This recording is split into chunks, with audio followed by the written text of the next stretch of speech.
The city square was alive with a patriotic spirit as families and individuals gathered to honor the nation's veterans. Flags waved proudly in the breeze, and the air was filled with a mixture of solemn gratitude and celebratory energy. Children, perched on their parents' shoulders, pointed excitedly at the passing parade, while elderly veterans nodded solemnly at the applause of the crowd. Among them stood a decorated black veteran, his uniform immaculately pressed and adorned with medals that gleamed in the sunlight. He exuded a quiet dignity, a presence that commanded respect without a word. For him, this day was not just a celebration. It was a moment of reflection on the sacrifices he and his comrades had made.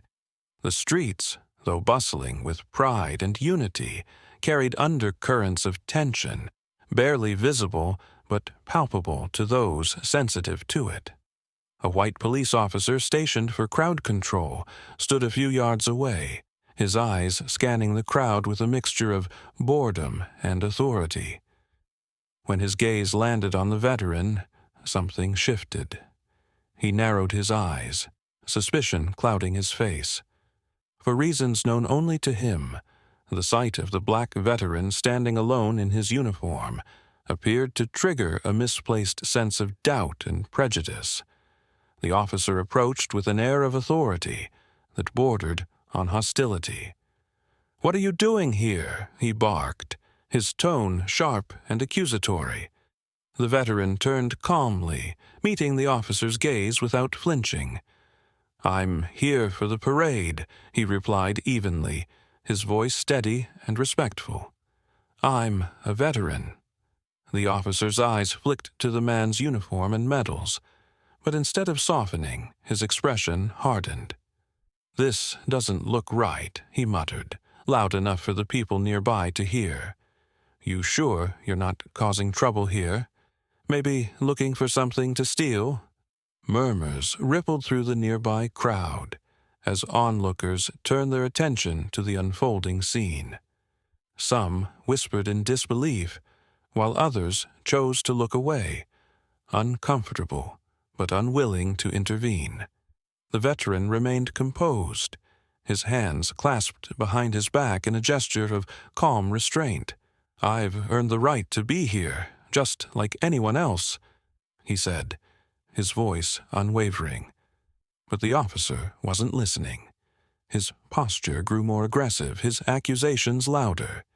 He demanded identification, questioned the authenticity of the veteran's uniform, and even suggested he was impersonating a serviceman. The veteran calmly complied, handing over his ID, but the officer snatched it with unnecessary force, scrutinizing it as if searching for a reason to escalate further. The scene was drawing more attention now. Phones were pulled out, and a few people began recording. Parents pulled their children closer, shielding them from what felt like an impending confrontation. The air grew tense, the celebratory atmosphere of the parade fading into an uneasy silence. The veteran, still composed, looked the officer directly in the eye. "Son," he said softly, "I've faced worse than you. Don't make this a mistake you'll regret." The veteran's journey was one of service, resilience, and dedication. A retired Army officer, he had spent decades overseas in challenging missions that demanded both courage and composure. From navigating hostile terrains to leading his team through life-threatening situations, he had proven his mettle countless times. His chest full of medals wasn't just for show. Each one symbolized a story of bravery, sacrifice, and unwavering commitment to his country. Yet, despite his accolades, he remained humble, driven by a sense of responsibility to give back. Returning to civilian life hadn't been easy. The transition from battlefield to city streets came with its own battles, ones he couldn't fight with strategy or weaponry. The microaggressions he faced were subtle but persistent. Suspicious glances at the grocery store, condescending tones from strangers, and outright dismissals of his worth despite his service. The uniform that had once commanded respect often became a symbol of contradiction, a reminder that, for some, the color of his skin overshadowed the content of his character. Determined not to let bitterness consume him, he chose a different path. He began working with inner-city youth, mentoring boys and girls who were often written off by society. To them, he wasn't just a retired officer. He was a beacon of hope, someone who understood their struggles and showed them a way forward. His programs focused on discipline, leadership, and finding purpose, steering many away from the pitfalls of gangs and crime. Through his efforts, he built a quiet legacy, earning respect in his community, even if society at large often overlooked his contributions. On the other side of the spectrum was the cop, a man shaped by a very different set of experiences and values. Known in the precinct for his aggressive demeanor, he had built a reputation for targeting minorities with little justification. He operated with an inflated sense of authority, assuming his badge was a shield against consequences. Complaints against him were frequent but rarely addressed, dismissed as minor grievances in a system that often protected its own. Over the years, this lack of accountability had emboldened him, reinforcing his belief that his actions were beyond reproach. His approach to policing wasn't about building trust or ensuring safety, it was about control. To him, maintaining order meant asserting dominance, particularly over those he deemed inferior. He saw himself as untouchable, his authority reinforced by a culture that rewarded aggression over understanding. In his eyes, respect wasn't something to be earned. It was something to be demanded. This collision of two vastly different individuals, one defined by selfless service and humility, the other by unchecked power and prejudice, was a moment waiting to happen. For the veteran, the confrontation was another test of his ability to remain composed in the face of ignorance. For the cop, it was an opportunity to reinforce his authority, blind to the fact that he was stepping into a situation far beyond his understanding. As the scene at the city square unfolded, it became clear that their encounter wasn't just a clash of personalities. It was a symbol of larger systemic issues. One man represented the sacrifices and contributions often ignored in the face of prejudice. The other embodied the unchecked biases that fueled injustice. And in the middle of it all was a crowd that had grown too accustomed to such disparities, now holding their breath to see what would come next. The veteran stood tall amidst the bustling crowd, his uniform and medals glinting in the sunlight. His presence alone exuded dignity, but it wasn't enough to deter the approaching officer. With a rigid stance and narrowed eyes, the cop stopped in front of him, his voice laced with hostility. "What are you doing here?" he demanded, his hand resting on his belt. The accusation hung heavy in the air, its baselessness clear to anyone watching. "I'm here for the parade," the veteran replied calmly, gesturing to the patriotic celebration taking place all around them. His voice was steady, his demeanor respectful, but the officer's eyes betrayed no acknowledgement of his words. "You don't belong here," the cop barked. "This is private property. You're trespassing."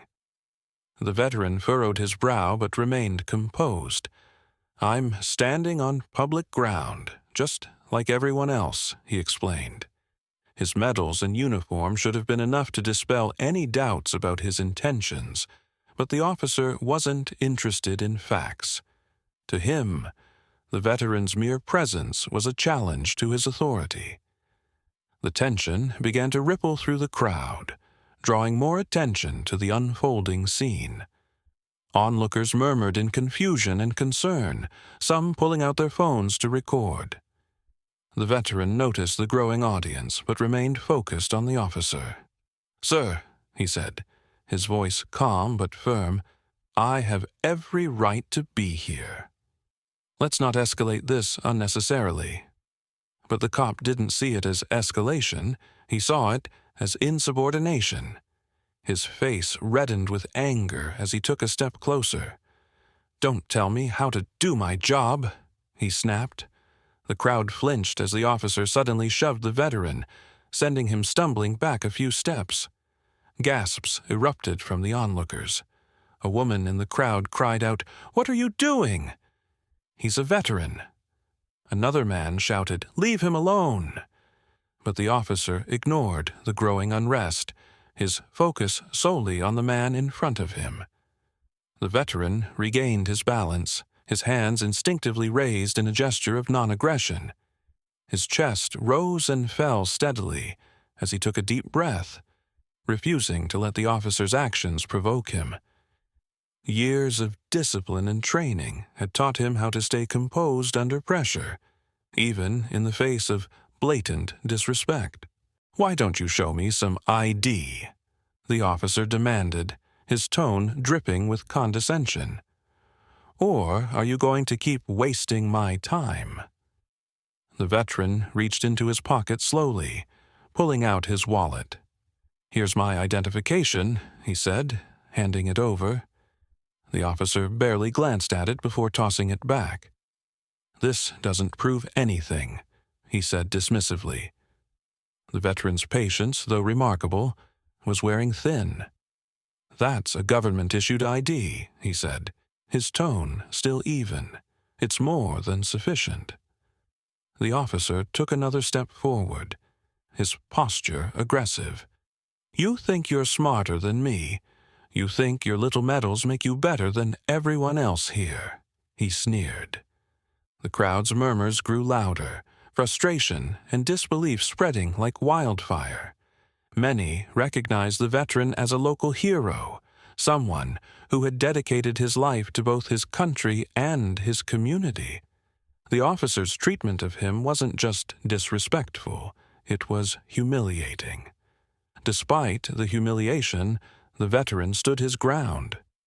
"I don't think I'm better than anyone," he said quietly, "but I know I've earned the right to stand here without being harassed." The officer's face twisted in anger.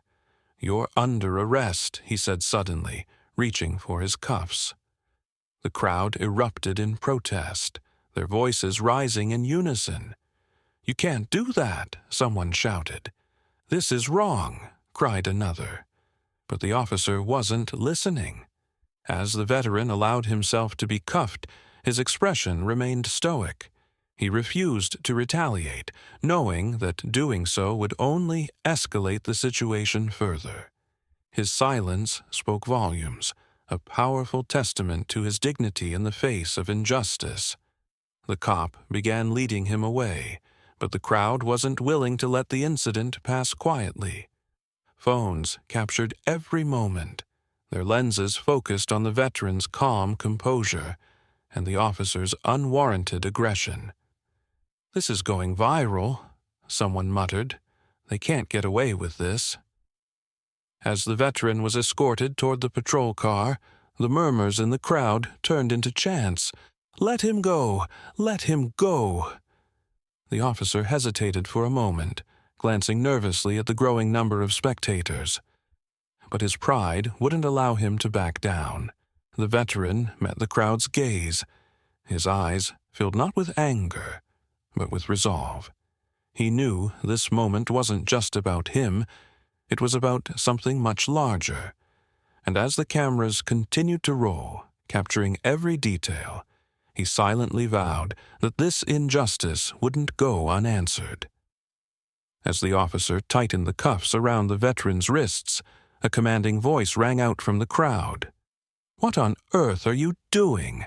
Do you even know who that is?" The officer froze mid-motion, startled by the interruption. Turning toward the voice, he saw a well-dressed city council member pushing through the sea of onlookers.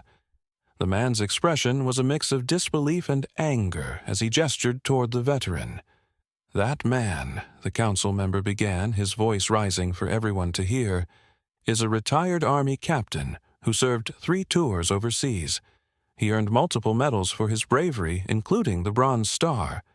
Since returning home, he's been nothing but an asset to this community, mentoring at-risk youth, organizing food drives, and advocating for veterans' rights." The crowd erupted in murmurs of recognition and outrage. Many of them had heard of the veterans' contributions, and others now connected the dots as the council member continued. "This man is a hero. And you," he said, pointing at the officer, "have humiliated him in front of all these people." The officer's face turned pale, his earlier bravado melting away into uncertainty. He glanced at the veteran, now standing silently with his hands cuffed. The weight of his mistake began to settle in, but his pride kept him from admitting it just yet. "I was just doing my job," he stammered, though his voice lacked conviction. "You call this doing your job?" someone shouted from the crowd. "Arresting a hero for no reason?" Another voice chimed in, "Shame on you!" The murmurs turned into shouts of anger as the crowd closed ranks, their frustration and disbelief echoing off the buildings. Meanwhile, the council member stepped closer to the veteran, his voice softer, but no less firm. "Captain, we won't let this stand. I assure you, justice will be served." The veteran, still composed despite the ordeal, nodded slightly, his expression a mix of gratitude and quiet resolve. The situation took a dramatic turn when a young man in the crowd held up his phone, its screen glowing with a live stream of the incident. "This is already online," he shouted. "Thousands of people are watching right now." The officer's head snapped toward the man, his expression shifting from uncertainty to panic. Unbeknownst to the officer, several onlookers had been recording the confrontation from the moment it began. Within minutes, clips of the incident were uploaded to various social media platforms, spreading like wildfire. The videos captured everything: the officer's unwarranted aggression, the veteran's calm demeanor, and the crowd's growing outrage. By the time the first videos reached the internet, the headlines were already writing themselves: "Racist cop arrests decorated veteran without cause." The stark contrast between the veteran's quiet dignity and the officer's brash hostility struck a nerve with viewers nationwide. Comments poured in, condemning the officer's actions and calling for immediate accountability. As the officer fumbled to salvage the situation, he realized it was too late. His career, his reputation, and his authority were all unraveling in real time. The crowd, emboldened by the council member's intervention and the viral attention, demanded answers. "Let him go," they chanted, their voices reverberating through the square. Finally, the officer fumbled with the keys, his hands trembling as he unlocked the cuffs. The veteran rubbed his wrists, then looked directly at the officer. "You have a lot to answer for," he said quietly, his voice carrying the weight of years of discipline and leadership. The officer couldn't meet his gaze. As the veteran walked away from the scene, the council member and several onlookers followed him, offering their support and apologies for what had just occurred. Meanwhile, the officer stood frozen, surrounded by the angry murmurs of the crowd, realizing that his actions had just ignited a firestorm far beyond his control. As the dust settled on the chaotic scene, the officer's fate hung precariously in the balance. Within hours of the incident, the videos recorded by onlookers had gone viral, reaching local news stations and national media outlets. The public's reaction was swift and unforgiving, with hashtags like #Justice for the Veteran and #Police Accountability trending across platforms. The police department, inundated with calls and emails from outraged citizens, moved quickly to control the damage. By the following morning, the officer was placed on immediate suspension pending an internal investigation. Community leaders, including prominent civil rights advocates and local officials, held a press conference outside the precinct, demanding his resignation and a full review of the department's practices. Standing tall amidst the crowd was the veteran himself, wearing his uniform with quiet dignity. He refused to allow the incident to tarnish the day's original purpose, a celebration of veterans and their sacrifices. When asked by reporters for his thoughts on the officer's suspension, his response was measured yet powerful. "This is not just about me. It's about ensuring that no one else, veteran or civilian, has to endure this kind of treatment." Accountability is the first step toward change. The police chief, a longtime advocate for reform, recognized the gravity of the situation. Later that day, she requested a private meeting with the veteran. Seated across from him in her office, she offered a heartfelt apology on behalf of the department. "Captain," she said, using his military rank, "what happened to you was unacceptable and deeply regrettable. I take full responsibility for addressing this failure and ensuring it doesn't happen again." The veteran listened intently, his expression thoughtful but firm.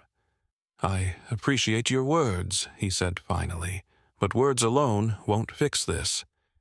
There needs to be action, real action." Moved by his resolve, the chief assured him that changes were already underway. The department committed to revisiting its training programs, placing a renewed emphasis on de-escalation techniques, racial sensitivity, and community engagement.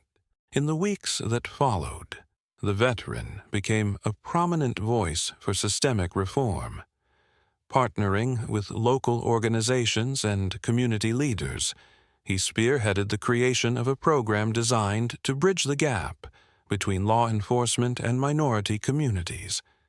Dubbed the Unity Initiative, the program aimed to foster mutual respect and understanding through open dialogue, joint community projects, and workshops. The veteran's vision for the program extended beyond his personal experience. "This isn't just about preventing bad policing," he explained during a town hall meeting. "It's about building relationships. When officers know the people they serve, when they see them as neighbors rather than suspects, it changes everything." Meanwhile, the officer's suspension evolved into a full-blown investigation. As details of his past misconduct surfaced, complaints of profiling, excessive force, and unprofessional behavior, it became clear that his actions during the parade were not an isolated incident. Faced with mounting evidence and public pressure, the department terminated his employment. Legal charges for assault and misconduct soon followed. The community's response to these developments was a mixture of relief and determination. The incident had shown a harsh light on long-standing issues within the department, sparking a wave of activism and calls for reform. Under the veterans' leadership, the City Council passed new measures to increase accountability, including body cameras for all officers and the establishment of a civilian oversight board. Throughout this period of change, the veteran remained a steady presence, balancing his advocacy work with his commitment to mentoring at-risk youth. For many, he became a symbol of resilience and hope, a reminder that even in moments of injustice, progress was possible. In a particularly poignant moment, the veteran returned to the site of the parade, where community members had erected a small memorial honoring his bravery and perseverance. Surrounded by supporters, He spoke about the journey ahead. "This isn't the end," he said, his voice strong and unwavering. "It's the beginning of something better.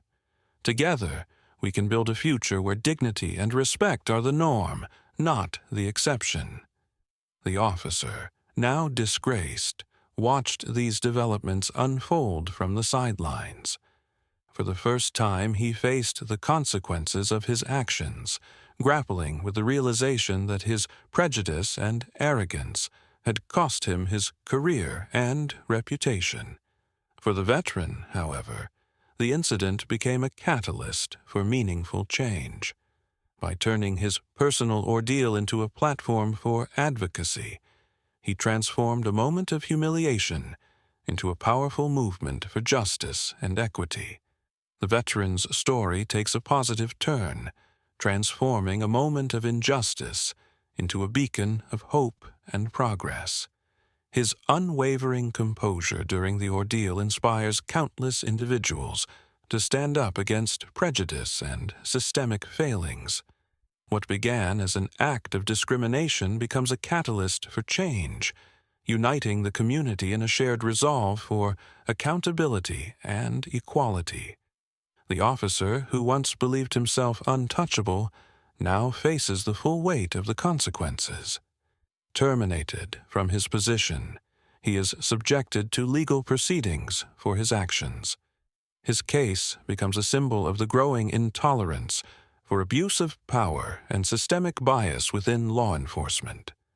The message is clear: no one is above the law, and misconduct will not be tolerated. The veteran, however, does not allow the incident to define him solely as a victim. Instead, he emerges as a figure of strength and dignity, refusing to be overshadowed by the prejudice he encountered. His focus shifts to ensuring that others do not have to endure similar experiences.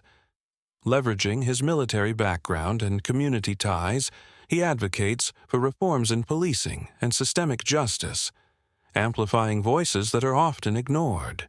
As the city reflects on the incident, it takes steps to ensure such injustices are not repeated.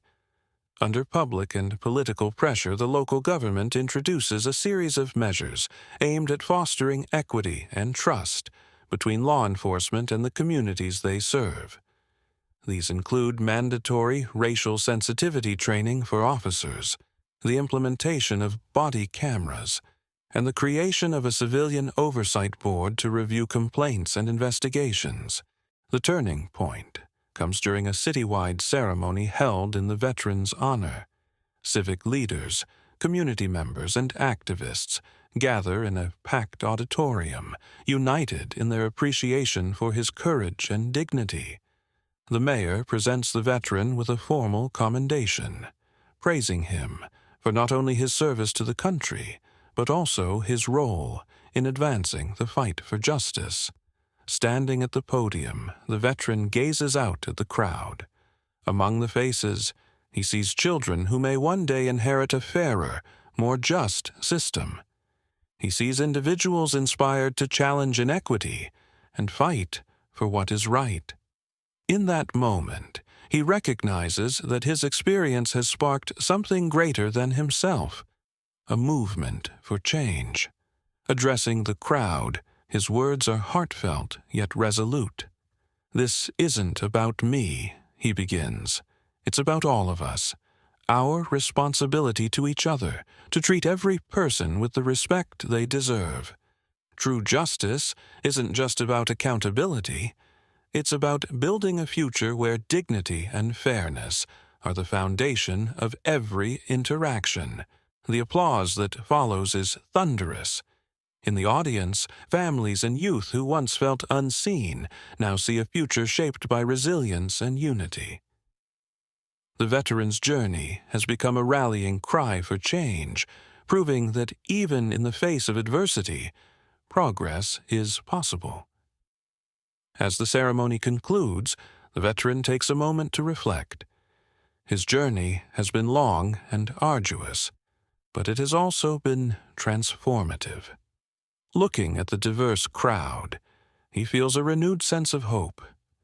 The injustices he faced have become stepping stones toward a brighter tomorrow. As he leaves the stage, he is surrounded by community leaders, activists, and families eager to share their gratitude and stories.